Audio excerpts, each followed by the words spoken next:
नर्मदे हर नर्मदे हर पाहि मां नर्मदे हर रक्ष मां नर्मदे हर पाहि मां नर्मदे हर रक्ष मां नर्मदे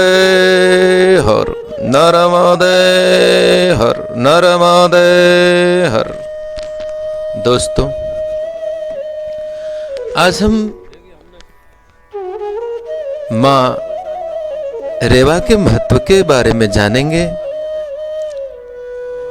उन परिक्रमावासियों के भी दर्शन करेंगे जो विमलेश्वर से मीठी तलाई तक की यात्रा कर रहे हैं। बड़ी नौका में बैठ करके समुद्र के विहंगम दृश्य को देखते हुए, दर्शन करते हुए, रत्न सागर के दर्शन करते हुए और परिक्रमावासियों की नौका विमलेश्वर से लेकर के और मीठी तलाई तक की यात्रा को हम दर्शन करेंगे और साथ में मां नर्मदा की महिमा का भी श्रवण करेंगे। भगवती भागीरथी गंगा की भांति जटाशंकरी नर्मदा के महत्व को कौन आस्तिक जन नहीं जानता, जिसका मंगलमय गुणगान वैदिक संहिताओं से आरंभ होकर के महर्षि प्रणीत पुराण इतिहास अगमादि निगमादि पवित्र ग्रंथ राशियों में भली भांति वृद्धि को प्राप्त हुआ है। और आज भी अगणित सुधीजन इसकी महनीय कृति का वर्णन करते हुए कृतकृत्य हो रहे हैं। देव दानव मानव पशु पक्षी कीट पतंग पतंग आदि के शोक संताप का हरण करने वाली एवं शुभ गति प्रदान करने वाली मां रेवा केवल प्राणियों के श्रवण पद का ही विषय नहीं, अपितु पुण्यकाय पवित्र पयोराशिमय सुरसरित आज भी इस कराल कलिकाल में कुटिल जीवों के आंतरिक और बाह्य मलों का प्रक्षालन करती हुई इस परम धाम पर विराजमान है। मां नर्मदा के बारे में ऐसा कहा गया है, प्रलय काल में भी विलय न होने वाली दिव्य विग्रहमयी मां नर्मदा का दर्शन अवगाहन आदि जिन्होंने किया धन्य है। दिव्य मूर्तियों के दिव्य विग्रह का रहस्य सर्वसाधारण की बुद्धि का विषय नहीं होता, किंतु तपः देवानुग्रह संपन्न किसी निर्मल मति में ही उसका समुचित विकास होता है। अलौकिक देवताओं के चरित्र लोक में अलोक में दिव्य दृष्टिहीन आलोचकों के लोचन क्या समालोचन भी आलोचन सिद्ध हो जाते हैं। चर्म चक्षुओं से प्रत्येक प्राणी पांच भौतिक प्रपंच का ही निरीक्षण करते हैं। आध्यात्मिक आदिदैविक गति उनके लिए सर्वदा अगोचर ही बनी रहती है। श्री नर्मदा का विशेष महत्व हमें स्कंद और पद्म पुराण में रेवा खंडों में जो सैकड़ों अध्यायों में निबद्ध है उनसे भली भांति अवगत होता है। वैसे तो वायु पुराण, महाभारत, वशिष्ठ संहिता, ब्राह्मी संहिता आदि अनेक ग्रंथों में भी इसकी महिमा कम नहीं है। तथापि रेवा तटवासियों के लिए रेवा पुराण यानी रेवा खंड जो आज भी श्रीमद् भागवत को भांति श्रवणानुष्ठान का विषय बना हुआ है, इन सभी ग्रंथों में नर्मदा के इस धरा धाम पर प्रकट होने की कथाएं कल्पभेद से विलक्षण ढंग से वर्णन की गई है। आइए पुराण में श्री नर्मदा की उत्पत्ति की कथा महर्षि वशिष्ठ ने भगवती श्री नर्मदा की उत्पत्ति का प्रसंग अति सरल श्रेणी में वर्णन किया है। संक्षेप में ऐसी कथा आती है, जिस समय भगवान शंकर अंधकासुर मूर्तिमान अज्ञानांधकार का वध करके प्रसन्न शांत मुद्रा में समासीन बैठे थे उसमें भगवान विष्णु ने शिव की बड़ी स्तुति की है। वही देवताओं ने विष्णु से कहा, हम सब ब्रह्मादिक देवता ब्रह्मा, इंद्र, चंद्र धर्म विरुद्ध अनुचित कामोपभोग से आतुर हुए, पाप कर्म से प्रवृत्त हुए हैं और स्वयं आप भी अनेक दानवों के वध करने से हिंसाजन्य दोष से युक्त हुए हैं महाराज। इस प्रकार हम सब अपने पापों से अनेक दोषों को प्राप्त हो गए हैं। तब इसकी निवृत्ति के लिए हमें क्या करना चाहिए? लक्ष्मीपति भगवान विष्णु देवताओं की प्रार्थना सुन करके मैं कल अमरकंटक पर्वत पर विराजमान भगवान शिव से विनम्र पूर्वक पूछने लगे, भगवान प्रसन्न हुए, भगवान भवानीपति शिव करुणा से द्रवीभूत हो गए हैं। दक्षिण मस्तक पर सुशोभित सोम कला से एक बिंदु पृथ्वी पर आ पड़ा है। देवताओं ने देखते देखते उसी समय एक अद्भुत घटना घटित हुई। उस अमृत बिंदु का पृथ्वी पर स्पर्श होते ही एक अत्यंत सुंदरी कन्या प्रकट हो गई है। कहा है, नीलोत्पल दलश्यामा सर्वावयव सुंदरी सुद्विजा सुमुखी बाला सर्वाभरण भूषिता। वह नील कमल दल के समान श्याम वर्ण संपूर्ण अवयव से अति सुंदर शोभा बढ़ाने वाली, मनोहर दंत पंक्ति से युक्त सुंदर मुख वाली बालिका समस्त अलंकारों से युक्त थी। उसकी प्रभा पुंज से देवताओं का तेज मंद पड़ गया। वे सब उस कन्या की स्तुति करने लगे। नमः प्रणत पालिन्ने प्रणतार्ति विनाशिनी पाहिनो देवी दुष्प्रेक्षे शरणागत वत्सले ययो ददासि यो नरम चक्षुषां त्वं विपश्यतां भयो भविष्यसे देवी विख्याता भुवि नर्मदां। हे देवी, दर्शन करने वाले हम सबों को तुम कल्याणकारी सुख दे रही हो, अतएव भूतल पर नर्मदा नाम से प्रसिद्ध होगी। तदंतर कन्या भगवान शंकर की नम्रता पूर्वक स्तुति करते हुए बोली है, पितासि त्वं मे जगतामधीशो दुरत्यय कालोपात्त शक्तिः आज्ञप्तु मां महर्षि देवदेव किमस्ति कार्य करणीयमासु। हे भगवान, हे देव, आप मेरे पिता हैं, संपूर्ण चराचर के स्वामी हैं। दुरंत काल भी आपसे ही सामर्थ्य ग्रहण करता है। प्रभु, इस समय मुझे क्या करना चाहिए? आप ही मुझे आज्ञा कीजिए। प्रभु, आप मेरे पिताजी हैं। शिव जी ने कहा, तुम शीघ्र ही जल रूप धारण करके जगत में प्रकट हो जाओ। देवी, संसार के पाप ताप हरण करने वाली तुझ में जो स्नान आदि करेंगे, जो तेरा दर्शन करेंगे, वे तीनों लोकों में धन्य हो जाएंगे। सत्वरम जलम रूपम त्वं धारित्वा शुभानने। हे नर्मदे, तुम्हारे जल में अस्थियां पाषाण हो जाएगी और जो मनुष्य उसका पूजन करेंगे उनके सभी मनोरथ पूर्ण होंगे। तदंतर पुनः शिव जी ने कहा, हे भद्रे, भगवान विष्णु को नमस्कार करके पृथ्वी पर जाओ। उनके अनुग्रह से तुम गंगा से के ही समान प्रसिद्ध होगी। नर्मदा ने प्रणाम किया भगवान शिव को। विष्णु ने भी तब उन्हें वरदान दिया है, नर्मदे तुम महाभागा सर्वपापहरी भव तवत्सूया शिला सर्वा शिवकल्पा भवन्तु ताः। हे नर्मदे, तुम बड़ी भाग्यशाली हो। तुम संसार के समस्त पापों को हरने वाली हो। तुम्हारे जल में स्थित समस्त पाषाण शिव तुल्य होंगे, अर्थात शिव मानकर पूजे जाएंगे। महर्षि वशिष्ठ ने कहा है, हे राम, माघ शुक्ल सप्तमी अश्विन नक्षत्र रविवार मकर राशिगत सूर्य के रहते हुए मध्याह्न काल में श्री नर्मदा मैया पृथ्वी पर प्रकट हुई है। बोलो नर्मदे मैया की जय।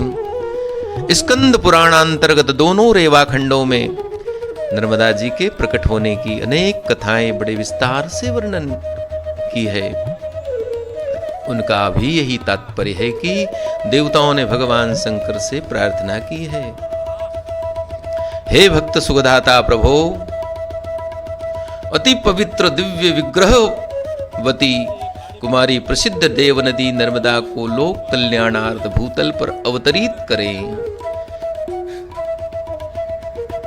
किसी समय नर्मदा ने भगवान शिव से वरदान मांगा था, स्वर्गदागम्य गंगेति यथाख्यात्याक्षितो विभो तथा दक्षिणं गंगेति भवेयं त्रिदशेश्वर। हे महादेव, पृथ्वी में जिस प्रकार गंगा स्वर्ग से आकर प्रसिद्ध हुई, उसी प्रकार मेरी दक्षिण गंगा नाम से प्रसिद्ध हो।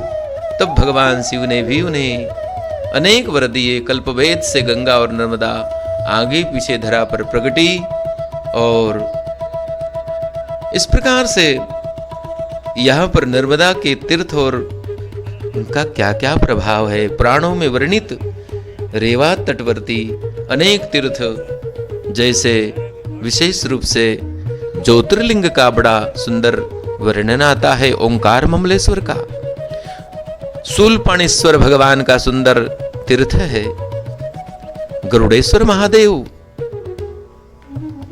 परिक्रमा में हम जाकर के देखते हैं हंसेश्वर महादेव, विमलेश्वर महादेव, महेश्वर, मंडलेश्वर, सिद्धनाथ, रिद्धनाथ, बद्रिकाश्रम, व्यास, अनुसुईया, भृगु क्षेत्र आदि आज भी प्रसिद्ध है।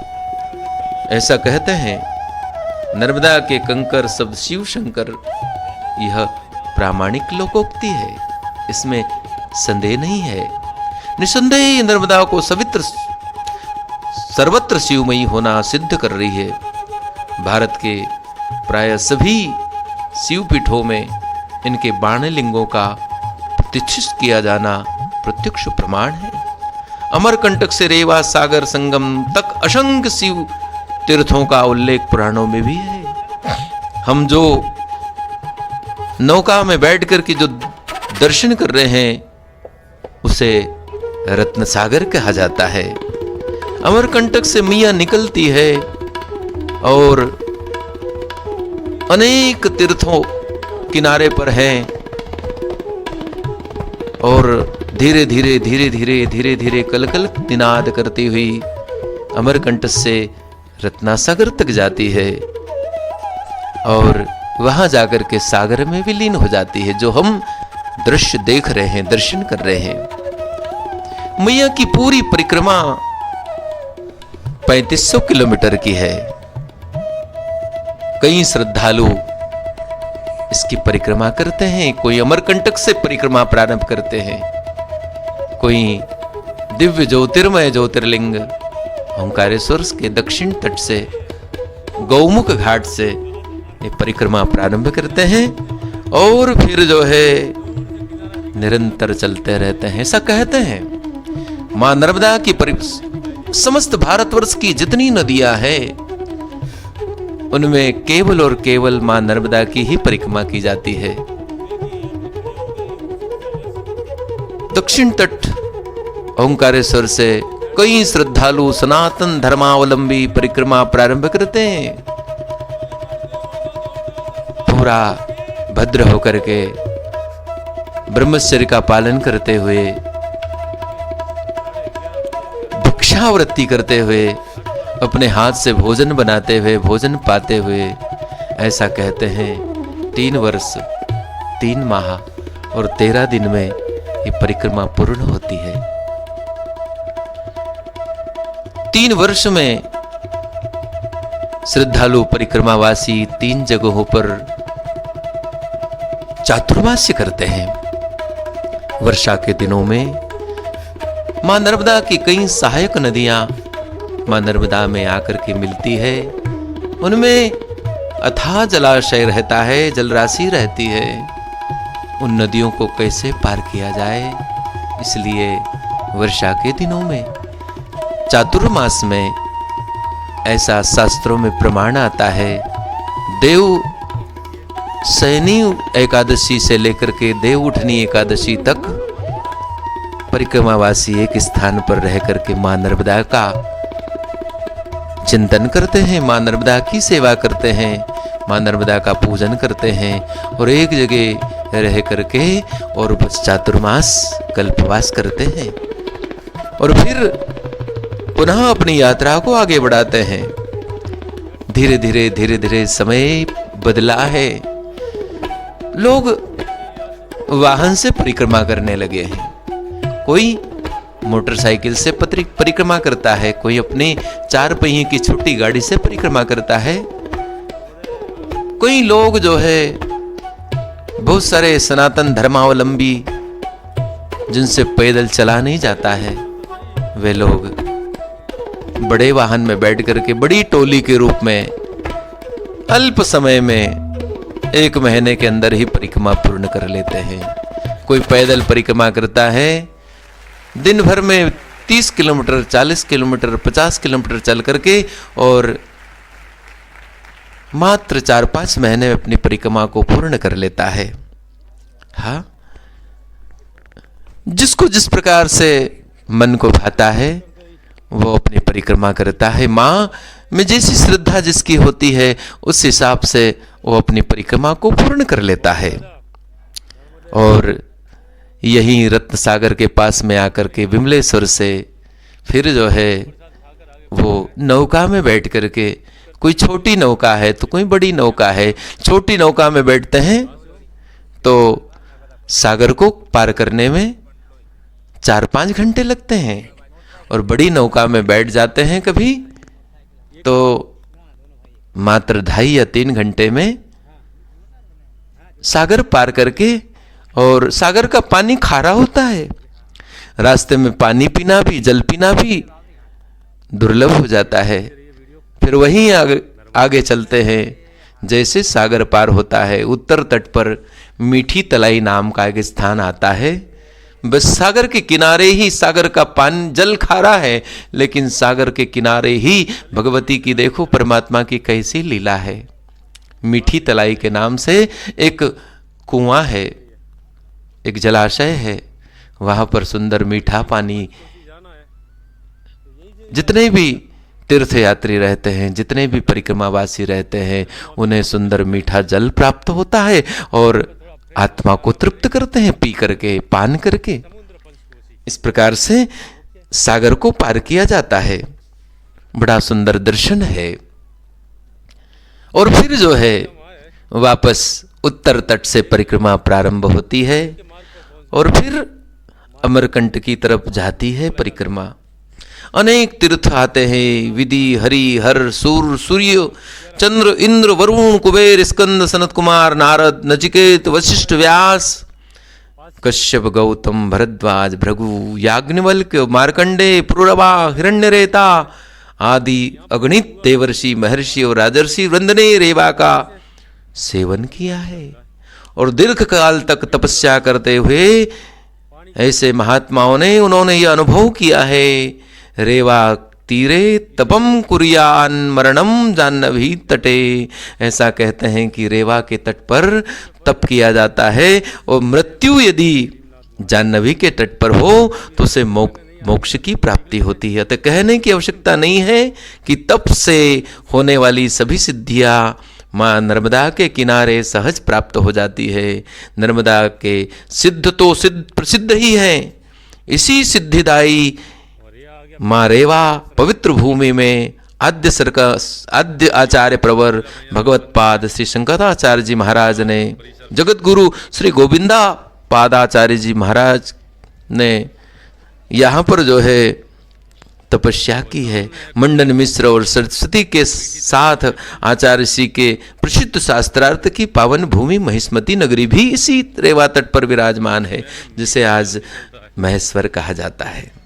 पर्यटनशील और विरागवान जनों ने चित्त को सहज आकृष्ट करने वाला नर्मदा का नैसर्गिक सौंदर्य भी बड़े महत्व की वस्तु है।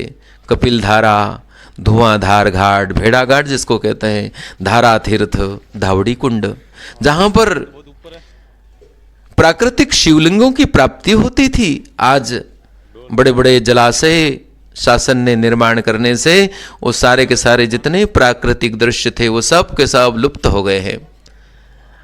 धावड़ी कुंड आदि जलप्रपातों की झांकी झांकने के लिए अगणित यात्रीगण बड़ी उत्कंठा से भ्रमण करते हैं और वे अपने चर्म चक्षुओं को सफल करते हैं, अमित पुण्य की प्राप्ति करते हैं। सुरम्य शैल अमरकंटक की शोभन वनस्थली जो कि नर्मदा जी के उद्गम होने का पावनतम प्रदेश है। सर्वाधिक तीर्थों का यह जहां वर्णन ही नहीं दृष्टिगोचर भी है, उसे देखकर किसे दिव्यानंद की प्राप्ति न होगी। बोलो नर्मदे हर। कवि कुलकमल दिवाकर कालिदास की यही जन्मभूमि है। मेघदूत में भी उन्होंने इसे आभ्रकूट नाम से वर्णन किया है। सोनभद्र उद्गम भी यहीं से हुआ है। प्राचीन मठ मंदिर आज भी यहां पर विद्यमान है। हाँ, बड़ी दिव्य महिमा है मां नर्मदा की। बोलो नर्मदा मैया की जय। सविंदु सिंधु शुष्कलंतरंग भंग रंजितम द्विशस्तु पाप जात जात कारिवारि संयुतम कृतांत दूत काल भूत भीतिहारि वर्मदे त्वदीय पाद पंकजम नमामि देवी नर्मदे नमामि देवी नर्मदे नमामि मातु नर्मदे त्वदीय पाद पंकजम नमामि देवी नर्मदे। नर्मदा के और भी अनेक नाम हैं, जिसे कोई त्रिकुटा कहते हैं, कोई दक्षिण गंगा कहते हैं, कोई महती कहते हैं, कोई इसे सुरसा शोण के नाम से भी जानते हैं, कोई कृपा कहता है, कोई मंदाकिनी भी कहता है, कोई महार्णवा कहते हैं, कोई रेवा कहता है, पिपासा विपासा कहते हैं, कोई विपापा कहते हैं, कोई विमला कहते हैं, कोई करभा भी कहते हैं, कोई